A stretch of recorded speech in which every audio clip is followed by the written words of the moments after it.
So guys, this is going to be a very quick one. In less than 1 minute, I'll be showing you how to do face swap on Adobe Photoshop. I'll be using the picture of Cristiano Ronaldo on Lionel Messi.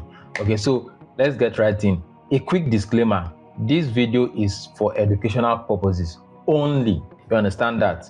Okay, so let's check it out. Now, I have the picture of Lionel Messi as the main subject picture here and the picture of Cristiano Ronaldo. Okay, so the first thing I'll do is to reduce the opacity by 50%, and I'll increase it and try and match the eyes. I think I've been able to get that a little, and then I'll take the opacity back to 100%, rasterize the layer, then use my lasso tool, freehand lasso tool, and make a selection around the face. So I've gotten this selection. Now what I'm going to do is to create a layer mask. All right, and then I'll right click on the layer mask, apply layer mask. Okay, now let me duplicate the picture of Lionel Messi so that we can do a before and after comparison. I'm going to make a selection on this, and then I'll come to select, click on modify, and then I'll click on contract. So from contract, I'll take my contraction value to 5%, and then I'll click on OK to contract that selection.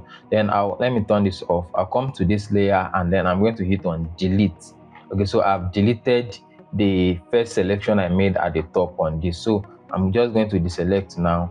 Let me bring this back on. I'll select both layers and then come to edit, come to auto blend layers. All right, from auto blend layers, so I'm just going to click on stack images. All right, stack images, and then you click on OK.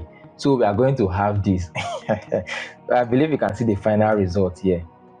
So let me do a quick before and after comparison. So this was before, right? This was the before image, and this is after. So Messi now looks more like the real GOAT, Cristiano Ronaldo. All right, so before, so this is before, this is after. I hope this was insightful, and I hope you learned something. Like this video, share this video with your designer friends, and I will see you in the next one.